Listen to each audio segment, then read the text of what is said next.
રસ્તા પરનો ખાડો એક પરિવાર માટે બન્યો જિંદગીભરનો ખાડો. પિતા સાથે પુત્રનો પણ સેકન્ડોમાં મોત. રાજકોટના સંત કબીર રોડ પર એક ટેન્કર અને બાઇક વચ્ચે અકસ્માત સર્જાયો અને આ અકસ્માત રાજકોટના પરમાર પરિવાર માટે માતમરૂપ સાબિત થયો, કારણ કે આ અકસ્માતમાં શૈલેષભાઈ પરમાર અને તેમના પુત્ર અજય પરમારનું કમકમાટી ભર્યું મોત થયું છે. આ ઘટના ત્યારે બની જ્યારે શૈલેષ પરમાર પોતાના પુત્ર અજયને લઈને યાર્ડનગર જઈ રહ્યા હતા. ઘટનાના સીસીટીવી પણ સામે આવ્યા છે, જેમાં જોઈ શકાય છે કે એક વ્યક્તિ રસ્તા પર ઊભો છે. આ દરમિયાન સામેની બાજુથી દૂધનું ટેન્કર અને બાઇક આવી રહ્યા છે. બંને વાહનોએ એક સાથે સ્પીડ બ્રેકર ઓળંગ્યું.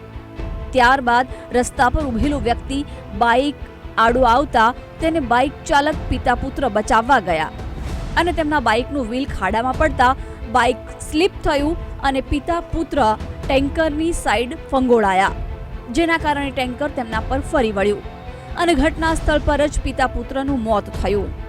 અને પિતા પુત્રના મોત પાછળ જવાબદાર રાજકોટ મહાનગરપાલિકાના સત્તાધીશો જ છે, કારણ કે ખાડો ન હોત તો આજે બંને પિતા પુત્ર જીવતા હોત. આવતીકાલે ઘરે બેનનો પ્રસંગ છે, ભત્રીજા થાય આ લોકો.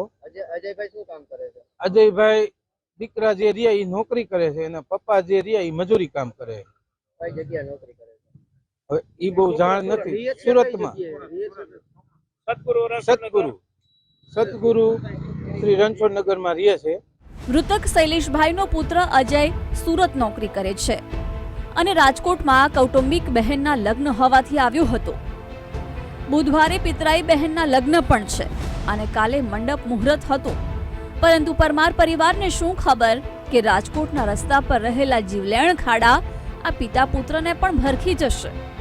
આ અકસ્માતમાં જો કોઈ ગુનેગાર છે તો તે રાજકોટ મહાનગરપાલિકાના સત્તાધીશો છે, જેમના પાપે આજે આ અકસ્માત થયો.